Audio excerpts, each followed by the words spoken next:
Dobar dan. Ja sam Daglas Apostol, ja sam šef Ekonomskog odeljenja u Američkoj Ambasade u Beogradu i hvala lepo Željko za introduction. And I will continue in English. Unfortunately, I would love to do the speech in Serbian, but I'm not quite that level yet. But I would like to thank Željko very much for inviting me here today, and of course the Daglas Conference Center for organizing this great event. Sports is a great theme for this very important conference. Sports is universal. It's played all over the globe by people of all different cultures. And sports has the ability to inspire us and to bring us a little closer together as human beings. And this is particularly true in the case of Serbia and the United States, I think, because we can all agree that one thing both countries have in common is a great passion for sports. I first witnessed this on my first trip to the former Yugoslavia when I was a student traveling around Europe, and I was in Belgrade. And my most vivid memory of that trip, this was many years ago, as a matter of fact, Tito was still in power in those days. And I came to Belgrade, and in the evening I was walking around Skadarlija, and I came across an outdoor cafe with a big screen TV that was showing highlights from the National Basketball Association in the United States. And it gathered a big crowd of people, the biggest crowd in Skadarlija, and so I sat down with the Serbian crowd to watch this game. I remember how surprised I was at what great basketball fans of American basketball, that the Serbs were. So I was thinking, well, it made quite a good impression. I remember to this day, and it was many years ago, and I was thinking, well, you know, these Serbs are all right. We have quite a bit in common with our love of basketball. And most of you recognize the big professional sports leagues in the United States. The NFL is the National Football League, Major League Baseball. I'm not sure how many of you have watched baseball. Probably some of you have, and you have said, I just don't get it. I don't understand this sport. The NHL, the National Hockey League, which this year, unfortunately, is on strike and not playing. And then, of course, the NBA, the National Basketball Association. And you probably recognize these names. Vlade Divac, Predrag Stojakovic, Nenad Krstic, Darko Milicic, Alexander Pavlovic, who played for my favorite team last year, the Boston Celtics. They all played in the NBA, the National Basketball Association. And in fact, I looked this up last night and discovered that 21 Serbian players have played in the National Basketball Association in the United States. Then I became a little curious, and I looked up Serbian players who had played in the other professional leagues in the United States. And in hockey, which Serbs also play very well, I found that 2 National Hockey League players were born in Serbia, Ivan Boldarev and Stan Smirka. And the 8 other NHL players have parents who immigrated from Serbia, including Milan Lucic, who won a Stanley Cup with the Boston Bruins in 2011, and Dan Kessa, who happens to be Milan's uncle. And then I looked at American football. I wasn't expecting to find any Serbs who had played American football, but to my surprise I found 5. 3 of them were kickers, but the other 2 played professional football in the United States. I was somewhat shocked at that. To be honest with you, I haven't heard of them, but I can just go down the names. Novo Bojevic, Joe Curama, Filip Filipovic, Momčilo Gavrić, and Visko Grgić. If anybody's heard of these people, but they made their living playing professional basketball or football in the United States. And then I looked at baseball, and I thought, I will fall out of my chair if I find anyone born in Serbia who played Major League Baseball. And I didn't find anybody, actually. But there are a lot of professional baseball players in the United States of Serbian descent. And as a matter of fact, I found 2 baseball players of Serbian descent in the United States. Eli Grba, who played many years ago for the Anaheim Angels, and Jeff Samardzija, who now plays for the Chicago Cubs, which is my favorite team, although they haven't won a championship in more than 100 years, are supporting baseball and its development here in Serbia through an organization called the Serbian Baseball Development Association. Some of you may know there's actually a baseball field out on Ada Cikanja Island, and I've gone out there myself to watch some of the Serbian league games. So besides showing that Serbs and Americans have a lot in common when it comes to sports, I mentioned these Serbs who have gone to America to play professional sports for another reason. Why do they do it? Why do they and other top athletes from around the world play in American professional sports leagues? And I think it boils down to 4 words: best competition and big money. And since this is an economy of sports events, I want to focus a little on that second factor, the big money. For the past 50 years, the business of sports has exploded in the United States. The sports industry in the United States today ranks among the top 15 industries in the country. It is bigger than the steel industry, bigger than the railroads. The total estimated size of the workforce in sports is 3 million Americans. That's 1 out of every 100 Americans. And the total estimated size of the entire U.S. sports industry this year is approximately $435 billion US dollars. $435 billion US dollars. I'll repeat that. That's roughly 10 times the entire gross domestic product of Serbia. This includes $34 billion in revenues generated by all spectator sports in the United States. And the revenues that the leading sports leagues generate are as follows. I don't want to bore you with statistics all day, but I think these numbers are quite interesting because they're so big. The National Hockey League, $3 billion in 1 year. National Basketball Association, $4.3 billion. Major League Baseball, $7.7 billion. And topping the money list is the National Football League, $9.5 billion. And beyond this, there are millions of dollars generated by other sports in the United States. NASCAR, the auto racing circuit, almost $1 billion. College sports revenues, $777 million. And then you look at the other sports activities that are huge generators of money.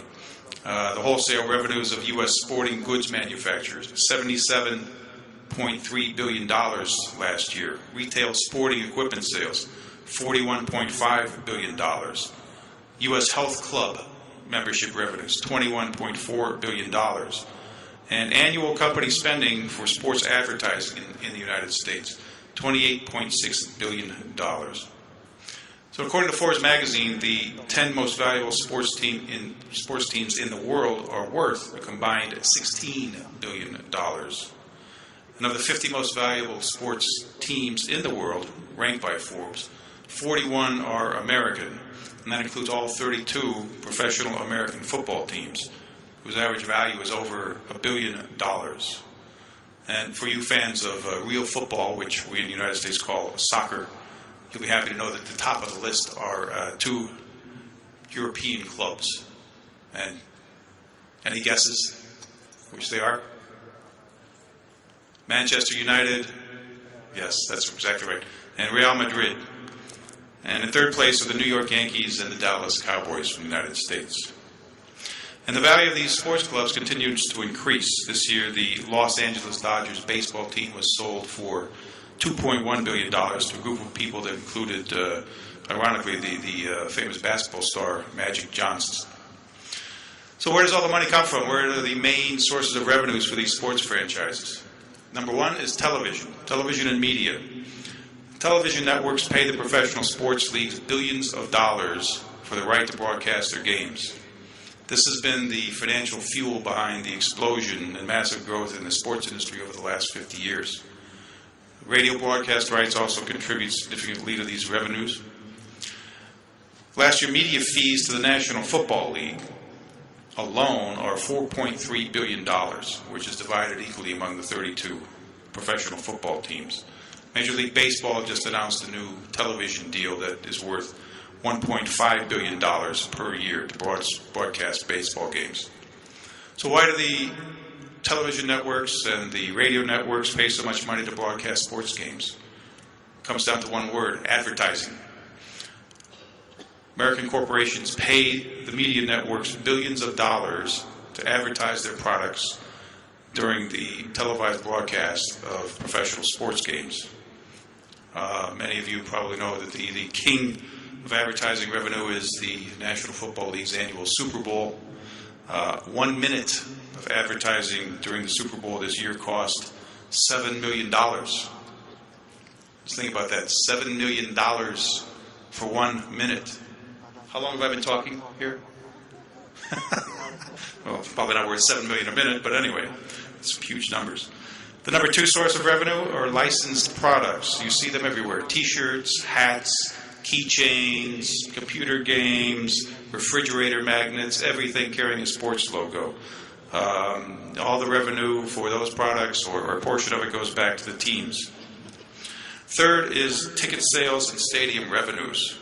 This used to actually top the list, but now it's fallen to third place with the advent of television. The ticket sales and stadium revenues include stadium naming rights, as most stadiums now in the United States are named after corporations who pay a lot of money for the privilege. I think the record is Citi Field in New York, where the New York Mets baseball team plays. The city is paying about $20 million per year for 20 years for the right to put its name on the stadium. I noticed actually in Belgrade that the arena is now renamed Commerce Bank Stadium. So the bank is not getting that for free. I can assure you they're paying money for that. Stadium revenues also include the so-called luxury suites, mostly bought by corporations, commonly for entertaining for big money.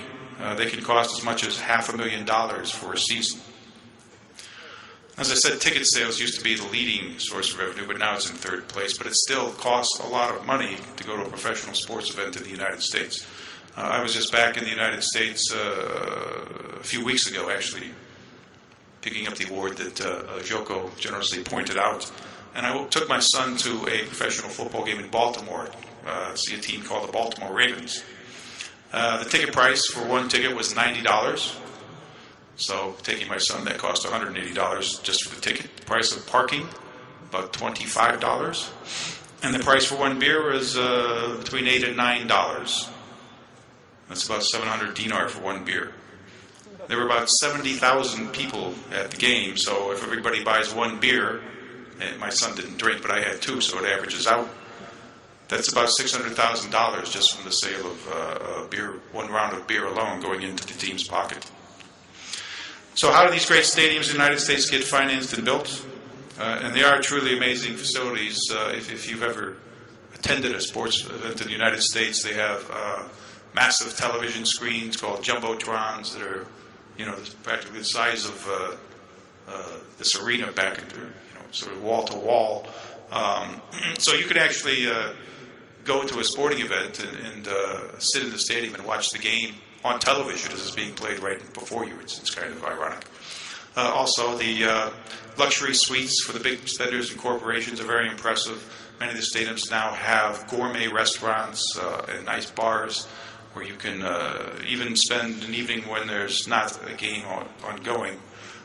Many of them have shops or are built merging into shopping malls, which have sports bars, restaurants, all sorts of different complexes. But the way that they're built today is truly impressive. They're quite beautiful facilities. But these stadiums cost a lot of money. Over the past 20 years, construction costs for professional sports stadiums in the United States total more than $30 billion. And most major sports stadiums now cost more than $1 billion to build. In New York, for example, the new football stadium for the Giants cost $1.6 billion, and the new stadium for the New York Yankees cost $1.5 billion. So how do you finance these major undertakings? Clearly they cost a lot of money. And I know there's a proposal for constructing a new national stadium here in Serbia, so some of these concepts may be of use here as well. Usually the financing is a mix of private and public funding. In other words, the team and the team owners contribute a share. And then the local community government and the state governments where the cities are located or where the teams are located contribute a share. The most common types of the revenue sources for the construction are first, personal seat licenses. This is a fairly new concept. It's a payment by a fan who wants to buy a season ticket for the year. So when the stadium is built, you can get on a list to pay a fee in order for to get the right to buy the ticket. And the licensing fee runs to several thousands of dollars. It depends on the team and how much they charge, of course. And this only gives you the right to actually buy the ticket. So then after you spend several thousand dollars buying the license, then you get to spend another $90 on your ticket, as I did in Baltimore. The second are special local excise taxes. The local community will commonly impose new taxes on various activities. Most common are car rentals, hotel bills, restaurant bills, meals and drinks. There was a recent proposal in Minnesota, for example, to charge 5 cents for every drink sold at a bar in the state in order to finance a new stadium. And if you notice, these taxes generally fall on visitors, car rentals, hotels. Restaurants is a mix, but that makes it politically easier to sell to the local population because it's generally the people from out of town who are paying the taxes. Third source are just general tax revenues and sale tax increases by local governments. The fourth source are municipal bonds, and that market is still developing in Serbia. And the fifth are often state lottery revenues. Most states in the United States now operate state lotteries. I know that Serbia also has one. Often a percentage of the revenues from those lotteries are contributed to new stadium funding. But using public funds to build these stadiums is somewhat controversial. There are a lot of studies out there examining the economic benefits, the costs, the burdens to the local community. And it's estimated over half of this $30 billion that I mentioned for construction costs over the last 20 years has actually been financed by public sources. And some people say that's really a subsidy to the team owners, all of whom are millionaires in the United States, because these are all privately owned teams. And it's difficult to gauge exactly where the truth is in some of these studies, but does the taxpayer get its money's worth when it pays or helps to subsidize the construction of a major stadium? It's a difficult question. My own view is that it's worth it. I think these investments in the sports stadiums and the infrastructure are worthwhile.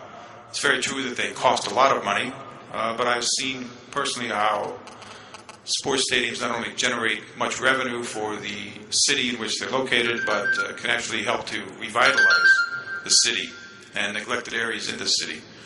In Washington, D.C., for example, I've been living there for many years, and the basketball and hockey arena is fairly new. It's called the Verizon Center, again named after a corporation who pays for the naming rights. Verizon is a mobile phone service provider.